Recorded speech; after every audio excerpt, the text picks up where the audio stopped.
अपने जीवन में आने वाले दुखों का अंत कैसे करें। किसी नगर में रमेश नाम का एक व्यापारी रहता था। वह एक साधारण व्यापारी था। उसके पास बहुत ज़्यादा जमा पूंजी नहीं थी, फिर भी वह धंधे का माहिर आदमी था। ज़्यादातर वह अन्न का ही व्यापार करता था। वह पहले पता लगा लेता कि सबसे सस्ता माल कहाँ मिल रहा है। वह सस्ता माल लोगों से उधारी पर खरीद लेता और फिर पता लगाता कि सबसे महंगा माल कहाँ बिक रहा है। वह बैलगाड़ी पर माल लादकर दूसरे नगर में ले जाता और दुगनी कीमत पर बेच आता। इस तरह से उसका व्यापार दिन प्रतिदिन फलता फूलता जा रहा था। उसकी पत्नी बहुत खूबसूरत थी। उसे उसके दो बेटे थे, वे भी बहुत खूबसूरत थे। बड़े बेटे की उम्र 10 वर्ष हो चुकी थी, जबकि छोटा बेटा 5 वर्ष का था। एक दिन व्यापारी की पत्नी ने कहा कि आप अपने साथ बेटे को भी व्यापार में माहिर कर दीजिए, ताकि बेटे बड़े हो तो उन्हें व्यापार करने में किसी तरह की परेशानी ना हो। व्यापारी अपनी पत्नी की बात मानकर अपने बड़े बेटे को भी साथ लेकर जाने लगा। वह व्यापार करने हर दिशा में जाता और अच्छी खासी आमदनी भी करता था। एक दिन वह ज़्यादा आमदनी के लालच में पश्चिम दिशा में बहुत दूर निकल गया। वह कई दिनों तक व्यापार के सिलसिले में घूमता रहा। एक शाम वह व्यापारी एक गांव में एक छोटी सी सराय में अपने बेटे के साथ ठहरा। उस गांव का नाम रायपुर था। वहां सराय वाले ने व्यापारी को खाने पीने और ठहरने का किराया 50 रुपये पहले ही जमा करा लिया। सुबह उठकर व्यापारी जब वहां से जाने को हुआ तो सराय वाले ने हंगामा खड़ा कर दिया। उसने व्यापारी को बताया कि तुम एक मनहूस आदमी हो, तुम्हारे यहाँ ठहरने से हमारा बेटा मर चुका है, तुम्हें उसका मुआवजा देकर जाना होगा। व्यापारी बोला, यह क्या बदतमीजी है, आपके बेटे और मेरे ठहरने का क्या संबंध है। सराय वाला बोला, संबंध है जनाब, संबंध है। हमारे यहाँ नियम है कि गांव में या सराय में कोई नया आदमी आकर ठहरता है और उस वक्त गांव में किसी की मृत्यु हो जाती है तो उस मृत्यु का जिम्मेदार वही आदमी माना जाता है। सराय वाले के पक्ष में गांव के बहुत सारे आदमी आ गए थे। वहाँ व्यापारी अकेला पड़ गया था। अपनी जान छुड़ाने के लिए उन लोगों से बोला, मुझे उसका मुआवजा देने के लिए क्या करना होगा। तब सराय वाला बोला, विशेष कुछ नहीं, 1000 चांदी के सिक्के और अपना ये बेटा हमें दे दो। व्यापारी बोला, भाई चांदी के सिक्के ले लो, परंतु अपना बेटा मैं तुम्हें नहीं दे सकता। तब गांव वाले एक साथ बोल पड़े, क्या तुम्हारे बाप का राज है कि जो मर्जी में आए वही करोगे। यहाँ हमारा राज चलता है, जो सुना दिया तुरंत उसका पालन करो और दफा हो जाओ। मजबूरी में व्यापारी को अपना बेटा उन्हें देना पड़ा। व्यापारी रोते हुए अपने नगर वापस आ गया और अब अपने नगर में ही व्यापार करने लगा। इस तरह से 15 साल गुजर गए। अब उसका छोटा बेटा भी एक सफल व्यापारी बन चुका था, मगर वह अनाज का नहीं, घोड़ों का व्यापारी था। वह अच्छी नस्ल के घोड़ों को खरीदता और दूसरे नगर में ले जाकर बेच देता था। उसके पास 2 विदेशी नस्ल के उम्दा घोड़े थे, जिन्हें बेचने के लिए वह पश्चिम दिशा के नगरों में जाना चाहता था। तब व्यापारी ने अपने बेटे से कहा कि तुम ज़्यादा फायदा का लालच मत करो, थोड़ा बहुत फ़ायदा मिलता है तो भी यहीं अपने नगर में ही बेचा करो। मैं भी पहले पश्चिम के नगरों में जाता था। तुम्हारा एक बड़ा भाई था, उसको लेकर ही मैं दूसरे नगर में निकलता था। एक दिन व्यापार करके वापस लौट रहा था कि रास्ते में एक ठगों का गांव आया। मुझे नहीं पता था कि यह ठगों का गांव है। मैं उसी गांव में ठहर गया और ठगों ने योजना बनाकर मेरे बेटे को मुझसे ठग लिया। आज भी तुम्हारा भाई उन लोगों का गुलाम बनकर वहीं रह रहा है। मैं चाह कर भी कुछ नहीं कर पा रहा हूँ। अब मेरे पास तुम ही एकमात्र पुत्र बचे हो। मैं तुम्हें किसी भी कीमत पर खोना नहीं चाहता हूँ। छोटा बेटा बोला, पिताजी आप चिंता मत करो, मैं कभी उस दिशा में नहीं जाऊँगा, परंतु एक बात बताओ कि संयोग से कभी मेरा बड़ा भाई मेरे सामने आ जाए तो मैं उसे कैसे पहचानूंगा। व्यापारी ने बताया कि उसका नाम सोनू था। उसका नाम हमने उसकी कमर में खुदवा रखा है। जैसे तुम्हारा नाम मोनू तुम्हारी कमर में खुदवा रखा है, वैसे ही उसका नाम भी उसकी कमर में खुदवा रखा है। मोनू बोला, तब तो हम अपने भाई को सामने होते हुए भी नहीं पहचान पाएंगे, क्योंकि कोई किसी की कमर खोलकर थोड़ी ही देखता है। तब व्यापारी बोला, उसके बाएं कान के नीचे त्रिशूल जैसा तिल है, परंतु तुम यह सब जानकर क्या करोगे। अब वो हमें मिलने वाला नहीं है। अब तक तो वो हमें भूल भी गया होगा। मोनू बोला, पिताजी दुनिया गोल है, एक बार बिछड़े लोग भी सामने जरूर आ जाते हैं। अब पहचानने वाले के ऊपर निर्भर है कि वह उसे पहचानता है कि नहीं। मोनू बोला, अच्छा पिताजी, मैं दोनों घोड़ों को पूर्व दिशा के नगर में तो बेच ही सकता हूँ। व्यापारी बोला, हाँ बेटा, तुम अन्य दिशाओं में बेच सकते हो। मोनू दोनों घोड़ों को लेकर पूर्व दिशा के नगर में चल पड़ा। रास्ते में चलते चलते अचानक बहुत जोरदार सी आंधी आ गई। आसपास छिपने के लिए जगह नहीं थी।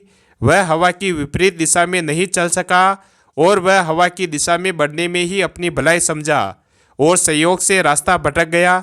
वह चलते चलते एक गांव में पहुंचा। वहां उसे एक आदमी मिला। वह घोड़ों को बहुत ध्यान से देखने लगा और फिर जोर जोर से रोने लगा। उसके रोने की आवाज़ सुनकर बहुत से लोग आ गए और उससे रोने का कारण पूछा तो उसने मोनू की तरफ इशारा करते हुए बताया कि भैया, इस युवक ने हमारे पालतू चूहे को मार दिया है। मोनू बोला कि भाई, मैंने तो कहीं चूहे को देखा तक नहीं। तब उसने बताया कि चूहा तो मेरे थैले में है और वह तुम्हारे सांस लेने से मर गया है। मोनू बोला, वाह भाई, कमाल करते हो, कहीं सांस लेने से चूहा मर जाता है। तब गांव वाले बोले, भाई, सांस लेने और छोड़ने से तो लोहा पिघल जाता है, तुमने तो सिर्फ चूहा मारा है। गनीमत है कि बूढ़ा आदमी बच गया है। अब तुम चूहे का मुआवजा देकर जल्दी से दफा हो जाओ। मोनू समझ चुका था कि वह दिशा भूलकर ठगों के गांव में आ पहुंचा है। वह बोला, ठीक है, चूहे का कितना मुआवजा लोगे? सबने एक साथ कहा, कुछ ज़्यादा नहीं, सिर्फ अपना एक घोड़ा दे दो। मोनू बोला, एक चूहे का मुआवजा एक घोड़ा? तब उसमें से एक आदमी बोला, अरे हम तुम पर अभी दया कर रहे हैं, नहीं तो दोनों घोड़े ले लेते। मोनू बुरी तरह से ठगों के चंगुल में फंस चुका था। वह तुरंत एक घोड़ा देकर आगे बढ़ा। थोड़ा आगे जाने पर उसे एक कुआं दिखाई दिया। वहां उसे एक आँख का काना आदमी पानी भरता हुआ दिखाई दिया। मोनू को प्यास बहुत जोर की लगी थी। उसने उस आदमी से पानी पिलाने की याचना की।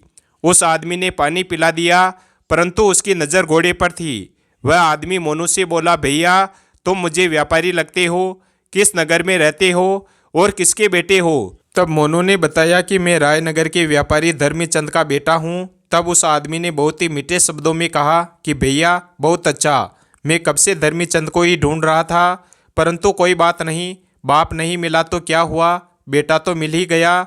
बाप का कर्जा बेटा ही चुकाया करते हैं। मोनू बोला, कैसा कर्जा? तब वह आदमी बोला, आज से 10 साल पहले मैं तुम्हारे नगर में गया था। वहाँ चोरों ने मेरा सारा सामान और पैसे चुरा लिए। तब मैंने तुम्हारे पिता से कुछ पैसे उधार लिए। उन्होंने उन पैसों के बदले में मेरी एक आँख ले ली। अब तुम मिल गए हो, या तो मेरी आँख वापस कर दो या फिर यह घोड़ा मुझे दे दो। मोनू समझ गया था कि उसके पास अब घोड़ा छोड़ने के अलावा और कोई दूसरा रास्ता नहीं है। वह उसे अपना घोड़ा देकर चल पड़ा। रास्ते में उसे एक नौजवान ग्वाला मिला जो गायों को चरा रहा था। उसने मोनू से पूछा, भाई, मैंने तुम्हें थोड़ी देर पहले 2 घोड़ों के साथ जाते हुए देखा था, परंतु अब बिना घोड़ों के आ रहे हो, कहीं तुम्हारे घोड़े लुट तो नहीं गए? तब मोनू उसके सामने रोने लगा। तब वह नौजवान कहता है कि भैया, यह ठगों का गांव है। एक बार मैं भी अपने पिता के साथ इसी गांव में आया था। ठगों ने मुझे ही मेरे पिता से ठग लिया। इतना कहते ही मोनू बोला, भाई, तुम सोनू तो नहीं हो? वह नौजवान बोला, भाई, तुम्हें मेरा नाम कैसे पता? तब मोनू बोला, भैया, मैं तुम्हारा भाई मोनू हूँ, हम दोनों धर्मीचंद के बेटे हैं। मोनू ने अपना कमर वाला नाम उसे दिखाया और उससे बोला, तुम्हारी कमर में भी तुम्हारा नाम खुदा हुआ है और तुम्हारे कान के नीचे त्रिशूल का चिन्ह है। सोनू अपने भाई को पाकर बहुत खुश हुआ और बोला, घबरा मत मेरे भाई, तू आ गया है तो मैं भी इनके चंगुल से निकल जाऊंगा। रोज़ सुबह मैं राज दरबार में दूध लेकर जाता हूँ। राजा मुझे पहचानता भी है। हम वहाँ इन लोगों के खिलाफ शिकायत करेंगे। राजा बहुत न्यायप्रिय है, हमारे साथ अन्याय नहीं करेगा। आगे मैं जो बताऊंगा तुम वही करना। रात में मैं तुम्हें गौशाला में छुपा दूंगा और भोर में ही हम राज दरबार के लिए निकल जाएंगे। सुबह दोनों भाई राज दरबार पहुँच गए और अपनी कहानी शुरू से लेकर अंत तक सुना दी। राजा से उन्होंने बताया कि किस प्रकार गांव वाले राह चलते लोगों को ठग लेते हैं। वे स्त्रियों को भी ठग कर लाते हैं और फिर उन्हें बेच देते हैं। जैसे कोई भेड़ बकरी हो, वे स्त्रियों को गले में रस्सी बांधकर दलाल को बेच देते हैं। वह अपनी बहन बेटियों को भी बेचने से नहीं कतराते हैं। सुंदर स्त्रियां तो उनकी कमाई का प्रमुख जरिया है। वह बहुत ही नीच लोगों की बस्ती है।